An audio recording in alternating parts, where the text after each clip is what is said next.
等一下，还有一件。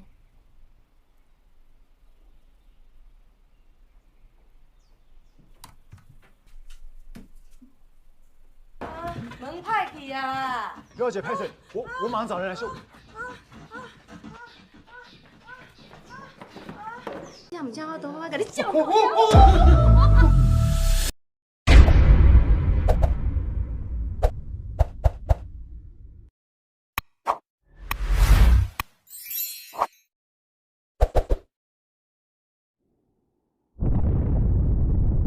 Dikisahkan, saat menyerahnya Jepang pada akhir Perang Dunia Kedua, lalu Taiwan dikembalikan setelah 50 tahun pendudukan Jepang.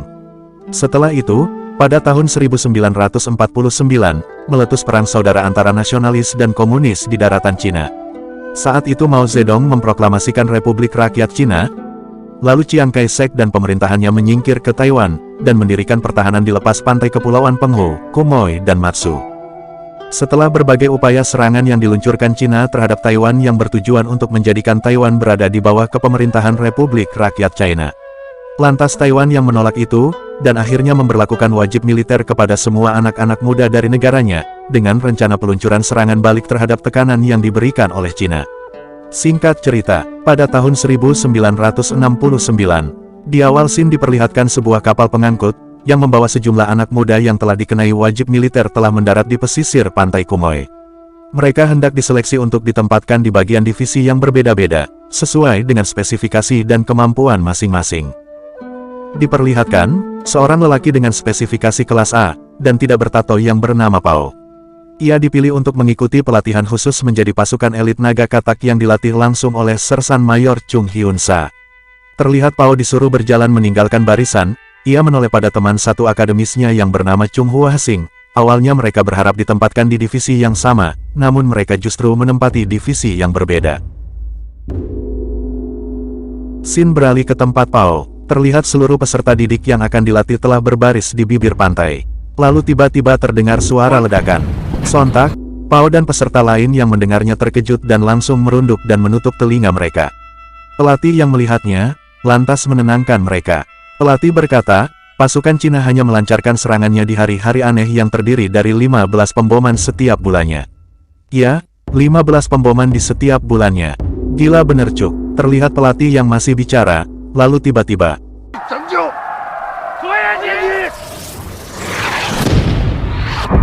datang serangan dari pesawat tempur milik Cina. Pesawat itu meluncurkan bom-bom dan selembaran, yang dikirim oleh pemimpin Republik Rakyat Cina. Kertas itu berisi gambar serta tulisan yang memprovokasi agar rakyat Taiwan mau bergabung dengan Cina. Selesai pelatihan, di tempat tidurnya, dengan diiringi suara tangisan rekan-rekannya, Pao justru terlihat sedang menulis surat untuk pacarnya. Terlihat di sini, Pao tengah berjanji, akan menikahi kekasihnya setelah ia telah berhasil menyelesaikan wajib militernya. Lalu scene beralih, terlihat Pao dan rekan timnya sedang makan di sebuah kedai di pasar. Setelah selesai makan, Pao yang sedang berkeliling melihat-lihat pasar, lalu ia melihat Sersan Mayor sedang menggendong anak kecil, lantas Sersan yang melihat Pao pun memanggil Pao untuk menghadapnya.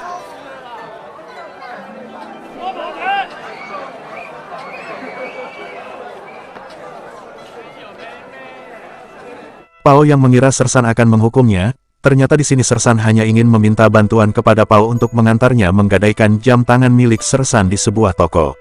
Karena sang Sersan tidak bisa membaca dan menulis, lalu Pao pun membantunya. Berkat Pao, arloji Sersan dihargai mahal, karena penjual itu hendak akan menipu Sersan dengan memberikan harga murah pada arlojinya. Selesai ditentukan harganya, lalu Sersan justru menukarkan uang hasil gadainya itu dengan sebuah gelang giok, yang akan ia berikan kepada kekasihnya. Lalu diperlihatkan kekasih Sersan yang bernama Jiao. Ia adalah seorang wanita pengencrot di sebuah rumah bordil. Dijelaskan, ternyata rumah bordil ini berdiri sejak tahun 1951, lalu disahkan oleh pemerintah Taiwan untuk melayani para tentara negara. Rumah bordil itu dinamai Firdaus Militer, Sektor 831. Nanti kita akan bahas lebih dalam. Kembali ke cerita, terlihat Pao yang hendak menaiki sebuah boat sky. Pao yang belum terbiasa dengan laut, ia terlihat sedikit mabuk laut. Sialnya, Sersan menyuruhnya dan semua peserta didik untuk lompat dari perahu mesin itu, dan berenang menuju daratan yang berjarak 5 km. Sontak, Pao yang tidak pandai berenang, ia tenggelam. Lalu Pao pun diselamatkan. Scene berpindah. Terlihat di sini Sersan Mayor membawa Pao untuk menemui sang jenderal. Jenderal ini adalah teman baik sang Sersan, bahkan mereka sudah seperti keluarga. Di sini terlihat Sersan Mayor meminta bantuan sang jenderal. Sersan Mayor merasa kalau Pao ini tidak cocok di divisi naga katak. Namun, karena Sersan merasa memiliki hutang budi pada Pao yang pernah membantunya, Sersan Mayor pun meminta agar jenderal menempatkan Pao di posisi yang layak untuknya. Terlihat Pao yang belum tahu kalau dirinya akan dimutasi, dan ia juga tahu kalau yang bertanya kepadanya itu adalah seorang jenderal. Ia pun menurut saja dan menjawab semua pertanyaan yang diajukan oleh sang jenderal. Dimulai pertanyaan terkait keluarga, tempat asal, hingga pertanyaan yang mengulas terkait janjinya untuk pacarnya sampai ke pertanyaan tentang keperjakaannya, dengan nada tegas ciri khas militer. 岳忠诚保持清白，当完兵后回去娶她，生2个宝宝，1男1女。很好。 Dari semua jawaban yang diterima, akhirnya diputuskanlah, sang jenderal menempatkan Pao di bagian administrasi di Firdaus militer, dan Sersan Mayor terlihat setuju.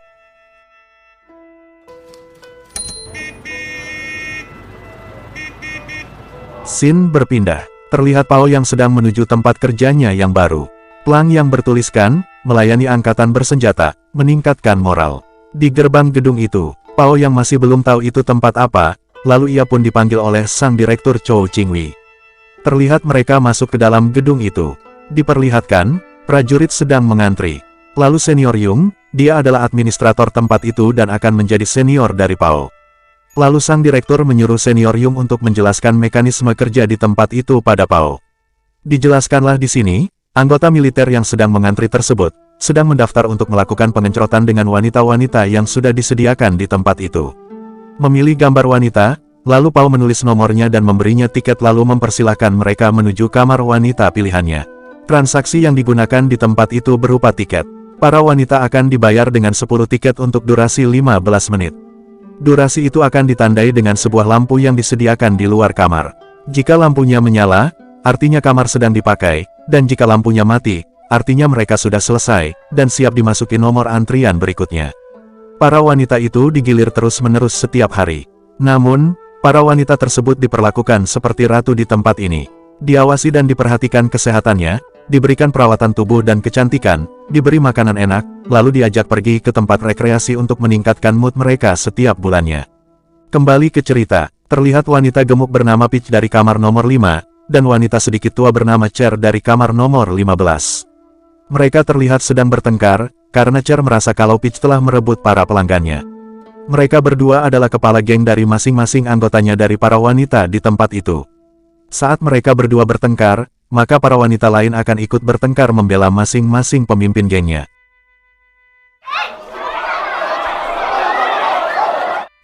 Namun tidak dengan wanita yang satu ini. Ia bernama Nini. Siapakah dia? Nanti kita akan tahu. Lalu scene berpindah. Terlihat Pao sedang di asramanya bersama senior Yung.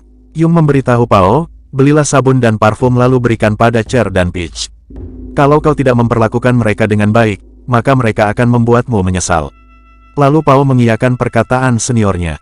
Dan Pao pun berkata pada senior Yung, orang-orang berkata jika latihan bersama pasukan naga katak sama saja seperti di neraka. Namun setelah melihat kejadian ini, tiba-tiba Pao ingin menjadi pasukan naga katak lagi. Kala itu Pao ingat masih memiliki janji menjaga keperjakaannya untuk pacarnya, merasa bahwa tempat ini juga masih kurang cocok dengan dirinya. Hujan turun malam itu. Jam malam diberlakukan di tempat itu. Terlihat Pao yang masih belum tidur mendengar suara gitar dan nyanyian bahasa Inggris dari Nini.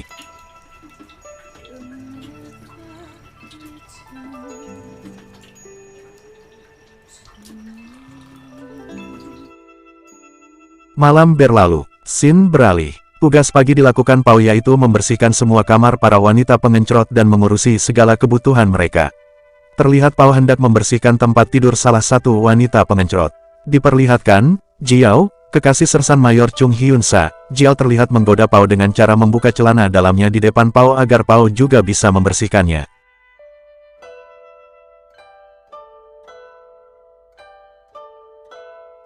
Jelas Pao pun langsung pergi karena ia ingin menjaga keperjakaannya. Lalu Pao mulai berkeliling lagi ke kamar wanita lainnya. terlihat para tentara sedang mengintipi sebuah kamar. Ternyata itu kamar Peach yang sedang bercocok tanam dengan pelanggannya. Lalu Pao mulai berkeliling lagi, sampailah ia di depan kamar nomor 7. Itu adalah kamar Nini. Pao melihat lelaki di kamar Nini yang hanya membayar Nini dengan 9 tiket. Pao pun merasa aneh pada Nini. Lalu, ketika Pao di tempat pemandian pria, Pao bertanya pada seniornya tentang Nini. Senior Yung menjawab, Nini adalah orang kaya. Setiap pelanggan yang datang ke kamarnya selalu diberi diskon 1 tiket. Dan Nini akan menebus 1 tiket tersebut dengan uangnya sendiri saat dimintai oleh sipir penjaga. Saat senior Yung hendak menceritakan banyak hal tentang Nini, lalu tiba-tiba terdengar suara ledakan yang cukup dekat, hingga membuat senior Yung dan Pao berlari ke kamarnya.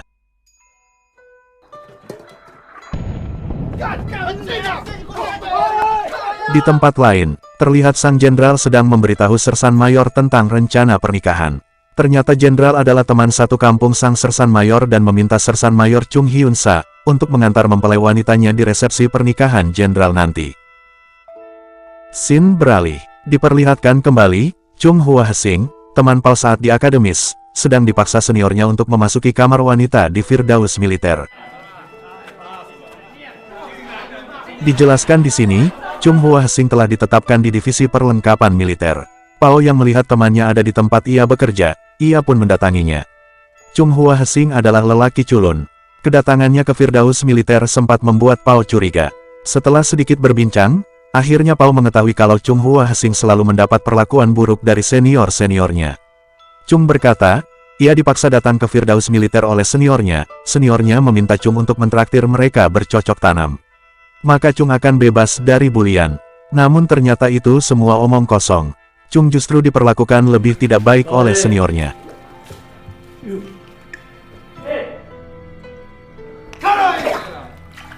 Di tempat lain, terlihat Sersan Mayor sedang bermain kartu dengan petinggi lain. Di sini terungkap, ternyata arloji yang digadaikan untuk ditukar dengan gelang giok lalu diberikan pada Jiao saat di awal cerita, adalah arloji milik teman Sersan yang saat itu kalah judi. Dan saat ini pemilik arloji itu meminta arlojinya kembali, namun Sersan jelas tidak bisa mengembalikannya. Maka terjadilah sedikit perkelahian atas tindakan sang Sersan, lalu membuat sang jenderal sedikit kecewa dengannya. Sersan terlihat sangat menyayangi Jiao, hingga ia melakukan berbagai cara untuk membahagiakan Jiao. Lalu scene beralih, terlihat Sersan mendatangi tempat kerja Pao. Selesai sang Sersan bercocok tanam dengan Jiao di kamar nomor 8, lalu Sersan membawa Pao untuk mengobrol dengannya. Disinilah sang Sersan mulai menceritakan kisah masa lalunya pada Pao. Sejak ia kecil, ayahnya meninggal lalu ia hanya tinggal bersama ibunya di daratan Cina. Lalu pada satu waktu, saat Taiwan memutuskan untuk memisahkan diri, Taiwan dengan sengaja menculik para lelaki untuk dijadikan tentara pemerintahan. Dan Sersan Chung Hyun-sa adalah salah satu tawanannya. Ia terpaksa mengikuti mereka tanpa sepengetahuan ibunya hingga saat ini. Lalu kita kembali dengan kejadian saat ini, terlihat Sersan yang sangat merindukan ibunya, bersama dengan Pao mereka mengutuk peperangan ini.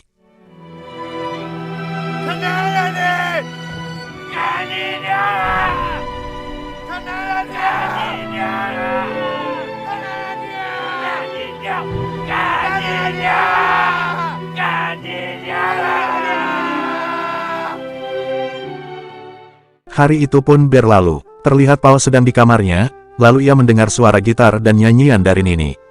Lalu Pao pun menemui Nini di kamarnya. Terjadi berbagai percakapan, lalu Pao ingin belajar bahasa Inggris dan belajar bermain gitar, Nini pun bersedia mengajari Pao. Lalu setiap malam Pao datang ke kamar Nini untuk belajar, hingga mereka merasakan kenyamanan di antara satu sama lain.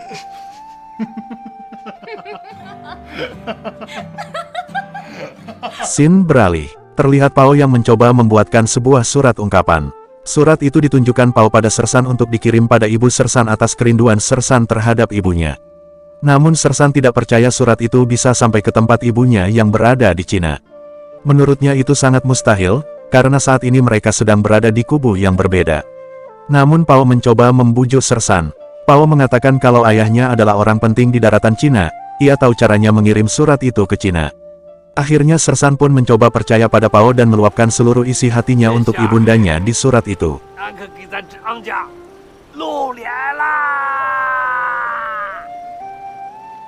Hari demi hari berlalu, hingga suatu waktu, Cina mengumumkan dengan sebuah pengeras suara yang didengar oleh seluruh rakyat Taiwan. Cina membuka kesempatan lebar-lebar bagi warga Taiwan yang ingin tinggal di China. Lalu terlihat Chung Hua Hsing tertarik dengan tawaran itu. Di tempat lain, di dalam kamar Firdaus militer, terdengar jeritan dari Sasha. Sasha adalah wanita yang dicintai Chung Hua Hsing.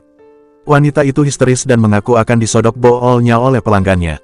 Sontak Chung pun murka mendengar kabar itu. Lalu keesokan harinya, Chung sedang bercocok tanam dengan Sasha. Lalu Chung berkata pada Sasha untuk melakukan rencana pelarian ke Cina, lalu Sasha menurutinya. Malam pun tiba, terlihat Pao berada di kamar Nini. Pao mengatakan kalau pacarnya mengirimkan surat putus padanya. Lalu Nini mencoba menenangkan Pao dan memberinya arloji peninggalan ayahnya. Awalnya Pao menolak, namun Nini berkata, kau bisa kembalikan saat kau telah dipecat dari militer. Itu mungkin suatu tanda agar Nini bisa bertemu Pao lagi suatu saat nanti. Lalu scene berpindah. Kali ini, terlihat Chung Hua Hsing dengan Sasha dengan rencana pelariannya. Chung memotong rambut Sasha sampai botak, lalu memasangkan pakaian militer padanya, dan mereka pun pergi dari tempat itu secara diam-diam. Lalu tak lama kemudian, para prajurit mengetahui Sasha telah kabur dengan Chung Hua Hsing, dan mereka mencoba mencarinya namun tak berhasil menemukan mereka berdua. Dari kejadian ini, Firdaus militer terancam akan ditutup dan dialihfungsikan, namun Senior Yung menjelaskan pada Pao, jika Pao melihat Sasha melarikan diri, Pao harus tutup mulut agar Firdaus militer tidak ditutup. Hari itu pun berlalu. Kali ini, terlihat Pao bersama seluruh wanita Firdaus militer menaiki sebuah mobil. Mereka hendak menuju ke kota untuk melakukan kegiatan bulanan. Mereka menuju salon kecantikan, belanja pakaian dan kosmetik, hingga ke tempat rekreasi. Berbeda dengan wanita lainnya, Nini dan Cher justru ikut acara itu dengan tangan diborgol. Di sini terungkap identitas Nini. Jika Cher itu diborgol karena sering membuat onar, namun Nini berbeda. Dikatakan oleh direktur yang mengungkap sedikit identitas Nini, Nini harus diborgol karena ia adalah narapidana. Ia dipenjara karena telah membunuh suaminya. Saat berada di salon, Nini meminta izin pada Pao untuk ke kamar kecil. Lalu Pao pun melepaskan borgolnya. Pao mengikuti Nini. Ternyata Nini tidak ke kamar kecil, Nini justru menuju warung telepon untuk mengabari anaknya bahwa sebentar lagi ia akan segera bebas. Scene beralih. Di sebuah pantai, Pao yang curiga pada Nini, lalu Pao bertanya pada Nini tentang siapa sebenarnya Nini. Namun Nini tidak mau membahasnya. Pao pun kecewa. Hari demi hari Pao terlihat menjauhi Nini. Scene berpindah di kamar Jiao. Terlihat Sersan Mayor sedang bercocok tanam dengan Jiao. Lalu Sersan kembali memberi Jiao sebuah cincin. Terlihat Sersan sangat menyayangi Jiao namun sepertinya tidak dengan Jiao. Hari demi hari, Pao selalu mengawasi Jiao. Lalu Pao memergoki Jiao yang sedang membuka kotak perhiasan miliknya. Pao pun memarahi Jiao. Pao merasa Jiao sudah memanfaatkan Sersan Mayor. Ternyata memang benar, Jiao selalu memanfaatkan pelanggannya dan salah satunya adalah Sersan Mayor, orang yang Pao hormati dari dulu. Pao yang mendengar ucapan Jiao soal modusnya, lalu Pao pergi. Mengetahui kalau Pao sudah mengetahui modusnya, Jiao pun mencoba membuat modus lain untuk mengelabui pelanggannya. Akhirnya scene berpindah. Suatu hari, terlihat Sersan Mayor sedang mengamuk di Firdaus militer. Sersan mengancam siapapun yang berada di sana untuk jangan lagi mengencrot Jiao. Ternyata, Jiao mengaku hamil. Lantas, Sersan yang menyayangi Jiao, ia rela bertanggung jawab atas anak yang dikandung Jiao. Lalu Sersan yang bahagia karena akan memiliki anak dari wanita yang disayanginya, ia pun mengadakan pesta makan malam, yang dihadiri oleh seluruh pegawai Firdaus militer dan jenderal teman baiknya. Scene beralih. Di suatu malam, terlihat Nini mulai mengakui latar belakangnya pada Pao. Dulu, Nini adalah anak dari pengusaha tembakau. Keluarganya sangat kaya, namun, Nini malah mencintai lelaki miskin, jelas itu tidak direstui orang tua Nini. Nini pun memutuskan kabur lalu menikah dengan lelaki itu hingga mereka memiliki seorang anak. Nini yang berharap bisa hidup bahagia dengan lelaki pilihannya itu, justru berkebalikan dengan harapannya. Lelaki yang ia cintai justru sangat kasar padanya. Bahkan suaminya itu mengancam jika Nini berusaha kabur dari siksaannya, maka anaknya yang akan jadi sasaran penyiksaannya. Nini yang habis kesabaran karena anaknya terancam, lalu pada suatu malam saat suaminya tertidur, Nini membakar suaminya. Lalu Nini menyerahkan diri pada polisi dan dipenjara. Saat ini, Nini bekerja di Firdaus militer bertujuan untuk mengurangi masa hukumannya. Lalu scene berpindah. Datanglah hari pernikahan jenderal. Terlihat Sersan Mayor mengantar mempelai wanita di acara itu hingga acara pun selesai. Setelahnya, terlihat Pao bersama Sersan Mayor. Sersan Mayor mengatakan, ia akan memutuskan untuk pensiun dan menikahi Jiao. Pao yang mendengarnya pun bingung harus berkata apa. Pao mengetahui kebusukan Jiao, namun Pao tidak ingin membuat Sersan Mayor kecewa. Lalu Sersan pun kembali meminta Pao untuk menuliskan surat untuk dikirimkan pada ibunya. Surat itu berisi tentang cerita Sersan yang ingin menikahi Jiao dan akan mendirikan toko pangsit yang menjadi cita-cita almarhum ayahnya. Lalu Sersan Mayor juga meminta Pao untuk menuliskan surat pengunduran diri Sersan Mayor untuk dikirimkan pada jenderal, agar Sersan Mayor mendapatkan pinjaman uang untuk resepsi pernikahannya. Pao yang mengetahui Jiao hanya memanfaatkan Sersan, Pao sangat sedih. Lalu scene berpindah, malam pun tiba, terlihat Pao sedang menaruh sekuntum bunga anggrek malam, di pintu kamar Nini. Lantas Nini yang mengetahui kedatangan Pao, lalu Nini berkata, anggrek malam hanya akan mekar 1 tahun sekali, jadi ia meminta Pao untuk mengajaknya melihat mekarnya bunga tersebut yang berada di sebuah ladang. Pao pun menurutinya. Di perjalanan menuju tempat bunga anggrek itu, disitulah terlihat tumbuh benih-benih cinta di antara mereka. Lalu hari berganti, terlihat di Firdaus militer, Pao sedang melaksanakan pekerjaannya. Terlihat juga Jiao berada di situ, seharusnya Jiao tidak bekerja. Namun Jiao di sini malah memutuskan untuk bekerja dan tetap melakukan pengencrotan dengan para pelanggannya. Dan akhirnya semua terbongkar. Ternyata Jiao tidak hamil. Ia berbohong agar bisa mengelabui para lelaki yang menyayanginya. Dengan cara itu maka para lelaki akan semakin perhatian padanya dan mau memberikan semua yang Jiao minta. Sontak Pao sangat kesal melihatnya. Hari itu pun berlalu. Di satu waktu, pesta kemerdekaan Taiwan diselenggarakan. Terlihat di sebuah gedung, diselenggarakan pesta besar. Banyak sekali anggota militer yang menghadiri pesta tersebut, lalu terlihat juga Sersan yang telah berhasil meminjam uang pada jenderal untuk pernikahannya. Pao yang melihat Sersan, Pao pun terlihat berbincang dengan Sersan Mayor di dalam pesta itu. Satu ketika, Pao yang sudah tidak tahan menyembunyikan kebusukan Jiao yang terus membohongi Sersan, Pao pun membocorkan semua kebusukan Jiao pada Sersan, tentang Jiao yang berpura-pura hamil, dan bahkan Jiao masih rutin melakukan pengencrotan dengan laki-laki lain di Firdaus militer. Sontak, Sersan Mayor pun murka dan langsung meninggalkan pesta itu dan bergegas menuju ke kamar Jiao di Firdaus militer.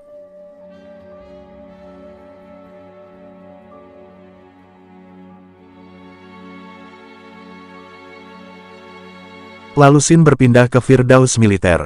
Sampailah Sersan Mayor di depan kamar Jiao, ia menemukan laki-laki tua yang keluar dari kamar Jiao. Lelaki itu berteriak kegirangan dan mengatakan ia akan memiliki anak dari Jiao. Jelas, Sersan pun semakin meyakini perkataan Pao. Lalu Sersan Mayor bergegas masuk ke kamar Jiao.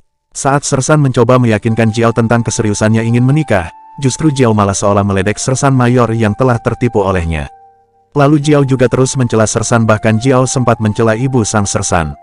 Sontak Sersan pun semakin murka lalu ia mencekik Jiao hingga Jiao tewas.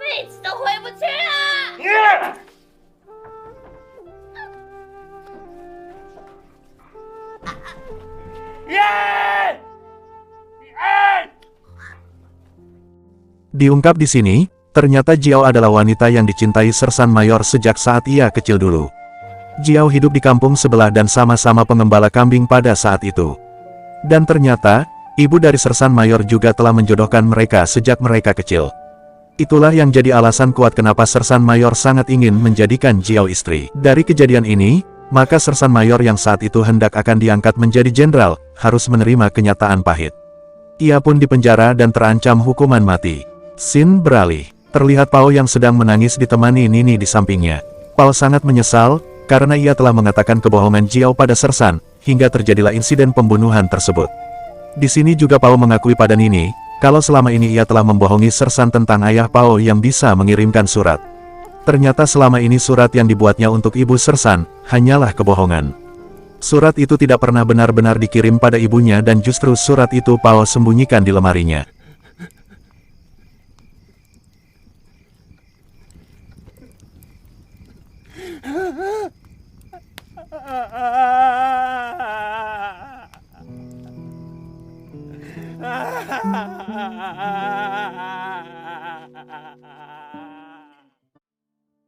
Hari itu pun berlalu. Pada satu waktu, akhirnya surat pembebasan Nini pun tiba. Pao yang melihat itu pun sebenarnya sangat sedih, begitu juga Nini. Karena mereka akan segera berpisah. Malam pun tiba. Pao kembali berbincang dengan Nini. Mereka hendak merayakan pembebasan Nini, namun mereka juga sadar, mereka akan segera berpisah. Pao mengembalikan arloji pemberian Nini. Lalu Nini seketika langsung memeluk Pao. Mereka lalu sama-sama mencurahkan rasa ketertarikan mereka. Membuka baju mereka, lalu berciuman. Dan terjadilah.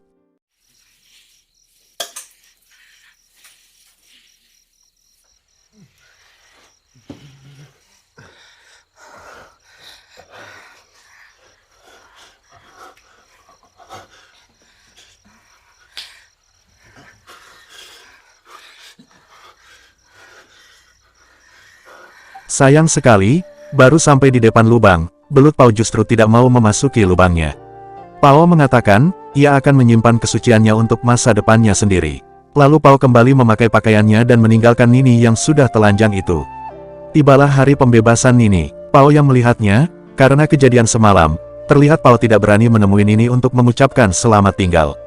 Pertama ia menyia-nyiakan kesempatannya mendapat pengencrotan, lalu bahkan ia tak mampu mengungkapkan rasa cintanya pada Nini hingga hari perpisahan mereka. Hal itu membuat Pao merasa sangat bodoh.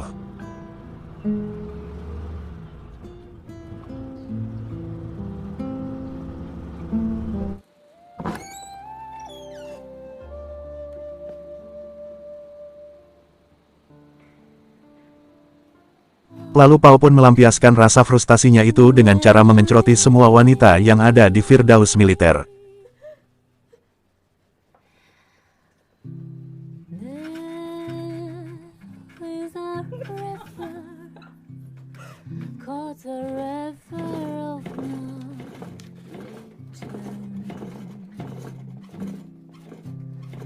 Waktu terus berlalu. Pada satu waktu, Pao pun diangkat menjadi senior menggantikan jabatan senior Yung di Firdaus Militer. Terlihat Pao juga telah memiliki asisten. Dan sistem itu terus berlanjut, hingga tibalah saatnya tugas wajib militer Pao pun dicabut karena dianggap selesai.